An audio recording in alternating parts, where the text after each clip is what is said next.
నమస్తే, welcome to లియా news.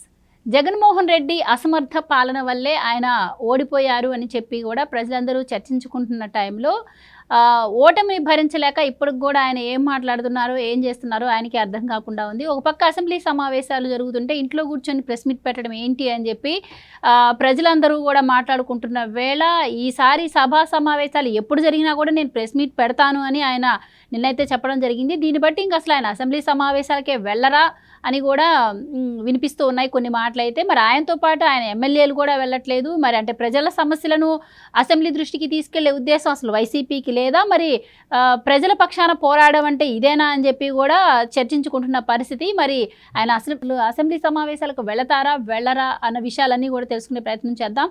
మనతో ఉన్నారు senior political journalist Durga Kumar గారు. నమస్కారం. నమస్కారం మా గోవర్ధన, మన వీక్షకులు కూడా నమస్కారం. సార్, ఇప్పటికే జగన్మోహన్ రెడ్డి ఒక్కసారి అవకాశం ఇవ్వండి అని చెప్పి అధికారంలోకి వచ్చారు. సో 5 సంవత్సరాలు ఆయన పరిపాలన చూసి ఇంకా వద్దు నువ్వు నాకు అని చెప్పి జగన్ ఇంటికి పంపించేశారు జగన్ని ప్రజలు. సో అసలు ఎందుకు ఓడిపోయాను అని చెప్పి సమీక్ష చేసుకోకుండా, అసెంబ్లీకి వెళ్ళి ప్రజల తరపున పోరాడకుండా నాకు ప్రతిపక్ష హోదా ఇవ్వండి, ఇవ్వకపోతే నేను అసెంబ్లీకి రాను అని అలగడమే కాకుండా ఇంకొక మాట, ఎప్పుడు అసెంబ్లీ సమావేశాలు జరిగినా కూడా నేను ఇట్లానే ప్రెస్ మీట్ పెడతానని చెప్తున్నారు. అసలు ప్రజల సంగతి తీసి పక్కన పెడితే ఫస్ట్ ఆఫ్ ఆల్ వాళ్ళ పార్టీ కార్యకర్తలకే ఆయన వైఖరి ఏంటో అర్థం కాకుండా ఉంది. గతంలో ముఖ్యమంత్రిగా పనిచేసినటువంటి వ్యక్తి ఇప్పుడు పులివెందుల ఎమ్మెల్యే, ఆ మాత్రం విచక్షణ జ్ఞానం లేకుండా అసెంబ్లీకి వెళ్ళాలన్న ఆలోచన కూడా చేయకుండా ఉండమంటే ఇంకా అసలు ఇదేనా ప్రజల పక్షాన పోరాడడం అంటే? మీరేం చెప్తారు ఆయన వైఖరి, ఆయన ఆలోచనలు, ఆయన బిహేవియర్ గురించి, ఆయన ఫ్యూచర్ పాలిటిక్స్ గురించి? జగన్మోహన్ రెడ్డి గారు 151 మంది సభ్యులనిచ్చి జగన్మోహన్ రెడ్డి గారిని ముఖ్యమంత్రి చేస్తే ప్రజలు ఆయన తీసుకున్న అసంబద్ధ నిర్ణయాలు, ఆవేశ నిర్ణయాలు, అసమంజసమైన నిర్ణయాలు పార్టీని చాలా ఇరకాటంలోకి నెట్టేసినాయి అనేది ఇప్పటికే పార్టీ ఎమ్మెల్యేలు, మాజీ ఎమ్మెల్యేలు కానీ మాజీ మంత్రులు కానీ సీనియర్ నాయకులు కూడా చాలా మదన పడుతున్నారు. అసలు 151 స్థానాలు వచ్చిన పార్టీ ఈ విధంగా ఓడిపోవాల్సిన అవసరం లేదు. ఆయన వచ్చిన మొదటి రోజు నుంచి తీసుకున్న నిర్ణయాలు ప్రజావేదిక కోల్చడం లాంటిది మొదటి పెట్టి తర్వాత ప్రజలకి పూర్తిగా వ్యతిరేకమైన నిర్ణయాలు చేశాడు తప్ప పరిపాలన చేయలేదు. ప్రజల మీద దాష్టికాలు, దౌర్జన్యాలు, ఈ వర్గం ఆ వర్గం అని లేదు. తర్వాత ఉద్యోగస్తుల మీద అదే ప్రవర్తన చేశాడు. అందుకనే మొన్న ఉద్యోగస్తులు అంతమంది బ్యాలెట్ ఓటింగ్ తీసుకుని పూర్తిగా 95% రాక ఓట్లు ఆయనకి వ్యతిరేకంగా వేశారు ఉద్యోగులు అందరూ, టీచర్స్ కానీ ప్రభుత్వ ఉద్యోగులు కానీ. తర్వాత ఈసారి ప్రజలు కూడా పట్టుదల పట్టి మరీ ఎలక్షన్లో పోలింగ్ బూతులకి వెళ్ళి వ్యతిరేకంగా ఓట్లు వేశారు. అందుకనే ఇంత ఘోరమైన ఓటం జరిగింది.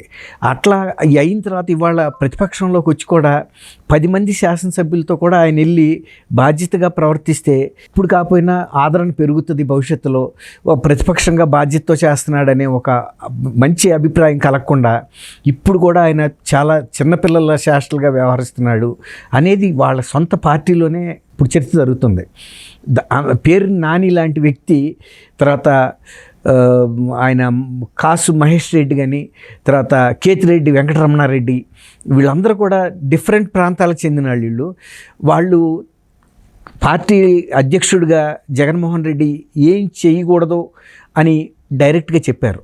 నీ ఇంట్లో ఉన్న తగాదాలను నువ్వు పరిష్కరించుకుని పార్టీని పటిష్టం చేయాలి, కానీ నువ్వు ఇంట్లో తగాదా పెట్టుకుని దాన్ని మీరు వీధుల్లోకి తీసుకొచ్చి పార్టీని, కార్యకర్తలని, శాసనసభ్యుల్ని నిట్టనిరున ముంచేశారు. ఈ నష్టాల నుంచి వాళ్ళు కోలుకోవటం అసలు ఎప్పటికి కోలుకుంటారో కూడా అర్థం కావట్లేదని చెప్పాడు. అట్లాగే కేతిరెడ్డి, ఆయన వెంకటరమణారెడ్డి గారు కూడా పార్టీ పరిపాలన మూలాన, ఈయన తీసుకున్న నిర్ణయాల మూలాన ఆయన గుడ్ మార్నింగ్ ధర్మవరం అని నేను ఇంత చేసుకున్నా కూడా ఏమి ఫలితం రాలేకపోయింది, ఈయన మీద వ్యతిరేకత అందరి మీద జరిగింది అనేసి ఆయన చెప్పాడు. అట్లాగే కాసు మహేష్ రెడ్డి గారు కూడా లిక్కర్, నాసిరకం మద్యం ఇవ్వటం, తర్వాత నాయకులు అసెంబ్లీలో ఇష్టానుసారం బూతులు మాట్లాడటం, దాన్ని ముఖ్యమంత్రి ప్రోత్సహించడం, ఇవన్నీ కూడా మా పార్టీకి వ్యతిరేకంగా జరిగినాయని సన్నాయి నొక్కులు అందరూ నొక్కారు. కనీసం వాళ్ళు అంత సున్నితంగా చెప్పినప్పుడైనా ఇది చేయకుండా ఆయన ఇంట్లో సమస్య పరిష్కరించలేనాడు ఏట్లో, ఇది అంటారు చూడండి, కూట్లో రాయి తీయలేనాడు ఏట్లో రాయి తీస్తాడని, తగునమ్మా అని ఢిల్లీలో మోడీ ప్రభుత్వం మీద ఒక తిరుగుబాటు జెండా ఎగరేసినట్టుగా కూటమి ప్రభుత్వం ఆంధ్రప్రదేశ్లో హత్యలు, అత్యాచారాలు, దౌర్జన్యాలు, గృహదహనాలు, దాష్టికాలు ఎన్ని రకాలు ఉన్నాయో అన్ని రకాల క్రైమ్స్ కూడా వేలల్లో జరిగినట్టు 50 రోజుల్లోనే ఒక 36 అన్నారు ముందు, తర్వాత 31 హత్యలు జరిగినాయి అన్నారు, రాజకీయ హత్యలు. రాష్ట్ర హోంమంత్రి అనిత గారు కూడా అడిగింది, అసలు ఆ 31, 36 ఆ లిస్టు నాకు ఇవ్వమని అడిగింది. నేను ప్రజలతోనే చర్చిస్తాను ఎక్కడెక్కడ జరిగినాయో అంటే ఆయన ఇక్కడ ఇవ్వలేదు. అక్కడికి వెళ్ళారు, అక్కడికి వెళ్ళి కూడా ఇవన్నీ చెప్పాడు. తర్వాత వాళ్ళు కూడా ఎవరో నేషనల్ మీడియా పట్టించుకోవాలా. ఎందుకు పట్టించుకోలేదంటే నేషనల్ మీడియాకి జగన్మోహన్ రెడ్డి గారు ఏమి కొత్త వ్యక్తి కాదు. ఆయన దేశంలోనే ముఖ్యమంత్రుల మీద ఆయన మీద ఉన్నంత భారీ కేసులు ఎవరి మీద లేవు. 45,000 కోట్ల రూపాయల ఆస్తులు జప్తులో ఉన్నాయి కేంద్ర దర్యాప్తు సంస్థలు. తర్వాత ఆయన మీద సిబిఐ కోర్టులో దాదాపు ఒక 20 పెద్ద కేసులు, అవన్నీ కూడా వేల కోట్ల రూపాయల అవినీతికి సంబంధించి మనీ లాండరింగ్కి సంబంధించినటువంటి కాన్స్పిరసీ కేసెస్ కూడా ఉన్నాయి ఆయన మీద. అందువల్ల వాళ్ళు పెద్ద సీరియస్గా పట్టించుకోవాలి. అందులోనూ మొన్నే కదా ఇతను ఎక్స్ చీఫ్ మినిస్టర్గా మారింది, ఇప్పుడే ఏం కంప్లైంట్లు వస్తాయి అక్కడ. ఇప్పుడు నేషనల్ వాళ్ళ గ్లోబల్ విలేజ్ అయిపోయింది. అలాంటప్పుడు ఇక్కడ జరుగుతున్న క్రైమ్స్ నేషనల్ మీడియా దృష్టికి వెళ్ళవని ఆయన ఎట్లా అనుకుంటాడు? ఏ రాష్ట్రంలో జరిగిందైనా ఢిల్లీలో ఉండే జర్నలిస్టుల దృష్టికి వెళ్తానే ఉంటాయి. కాబట్టి వాళ్ళు పట్టించుకోవాలి. దురదృష్టం ఏంటంటే ఆయనకి విజయసాయిరెడ్డి గారిని పక్కన పెట్టుకున్నాడు. ఆయన మీద ఈయన ధర్నా చేస్తున్న ఒక ఫర్లాంగ్ దూరంలోనే జంతర్ మంతర్కి అక్కడ ఆదివాసీ మహిళ అని చెప్పాడు కదా ఆయన, శాంతి అనే అమ్మాయి, ఏకలవ్య సంఘం వాళ్ళది, సామాజిక వర్గానికి చెందిన అమ్మాయి, వాళ్ళ భర్తతో పాటు ఏకలవ్య సంఘం నాయకులు, ఆంధ్రప్రదేశ్కి చెందిన నాయకులు, తర్వాత వాళ్ళకి జాతీయ స్థాయి ఫెడరేషన్కి సంబంధించిన ఇతర రాష్ట్రాల నాయకులు కూడా అక్కడ ప్రెస్ మీట్ పెట్టి ఈ ఒక ఏకలవ్య సామాజిక వర్గానికి చెందిన ఒక మహిళని ఏ విధంగా ఇతను ఎక్స్ప్లాయిట్ చేశాడు అంటే ఆ అమ్మాయిని కుటుంబాన్ని బజార్కి ఇచ్చాడు, ఆ అమ్మాయి వ్యక్తిగత జీవితాన్ని ఎలా ఖరాబ్ చేశాడు, ఈయన మీద చర్య తీసుకోవడంతో పాటు అసలు రాజ్యసభకి అనర్హుడిగా ప్రకటించాలి, రాజ్యసభ సభ్యత్వాన్ని కూడా రద్దు చేయమని కూడా అడిగారు. ఆ వ్యక్తి నిన్న జగన్మోహన్ రెడ్డి గారు పక్కనే ఉన్నాడు. దీంతో ఆయనకి అనుకున్న ఫలితాలు ఏం రాలేదు. అట్లా కూడా జాతీయ స్థాయిలో కూడా భంగపడి వచ్చాడు, అనవసరంగా కేంద్రం మీద కాలు దువ్వాడు. ఇవన్నీ కూడా రేపు ఆయన వ్యక్తిగతమైన కేసులు చాలా ఉన్నాయి. వీటి మీద కనుక దర్యాప్తు చేసి రేపు శిక్ష పడితే అసలు ఆయన పార్టీ అధ్యక్షుడిగా ఉండటానికి అవకాశం ఉండదు. మా జీవితాలు ఏంటి, ఇప్పటికే మేము రోడ్డును పడ్డాం, ఆయన కూడా వెళ్ళి జైల్లో పడితే మా పరిస్థితి ఏంటనేది ఇవాళ మాజీ శాసనసభ్యులు, నాయకులు అందరూ కూడా ఇదవుతున్నారు. రెండోది, శాసనసభకి వెళ్లకుండా నేనేదో బయట ఉండి 10 మందితో వెళ్ళి బ్రహ్మాండంగా ఆయన దగ్గర సత్తాగానికి ఉంటే చక్కగా ప్రజెంట్ చేయొచ్చు ప్రజా సమస్యల్ని. తర్వాత ప్రభుత్వం ఎక్కడైనా రాంగ్ తప్పులు చేసి ఉంటే కూడా వాటిని విమర్శించవచ్చు.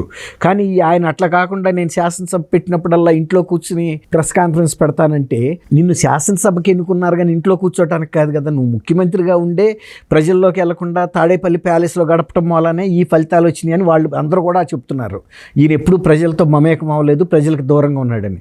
ఇప్పుడు కూడా శాసనసభకి వెళ్లకుండా తను ఇంట్లో కూర్చుని కనుక, ఇప్పుడు తిరుమల వెళ్ళి దర్శనం చేసుకోవటం ఉండే భక్తి పవిత్రత ఇంట్లో సెట్టింగ్ వేసుకుని దండం పెట్టుకుంటే రాదు కదా. నీకు ఎంత డబ్బులన్నా ఉండొచ్చు, తిరుమల సెట్టింగ్ వేసుకోవచ్చు, అది ప్రజల డబ్బులు.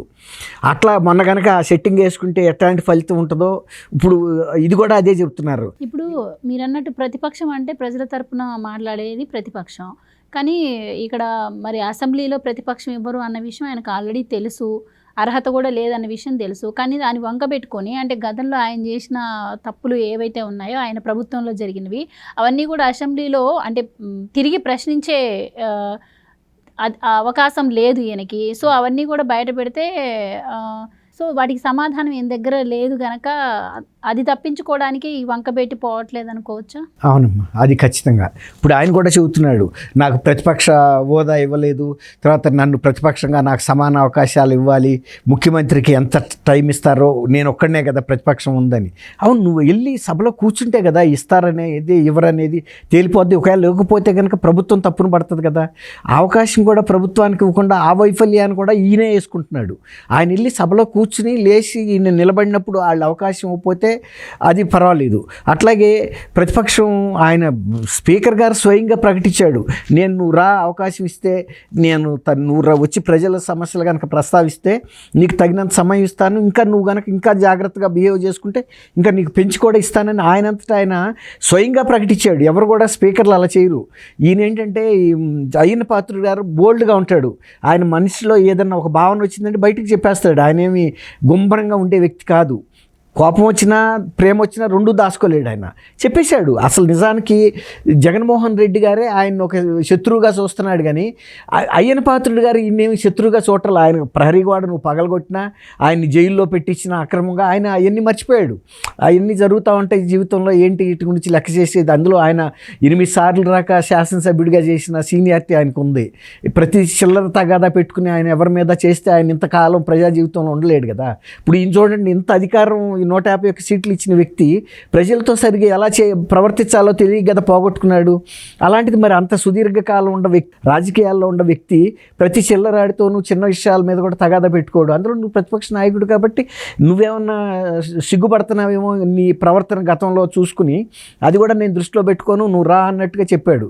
అంతెందుకు, నువ్వు చిత్రహింసలు పెట్టిన రఘురామ్ రాజు గారు కూడా ఏం చెప్పాడు, నువ్వు రా, ఏదో చిన్నపిల్లాడు కనుక బళ్ళోకి రాకపోతే తీసుకెళ్ళి నువ్వు ఏదైనా తాయిలాలు పెట్టి చెబుతారు చూసారా, చెవులో కూడా చెప్పాడు, నువ్వు రా, నువ్వేం బాధపడబాక, సిగ్గుపడబాక, నువ్వు వచ్చి కూర్చో, మేమందరం నీకు సహకరిస్తామని కూడా ఆయన చెప్పాడు.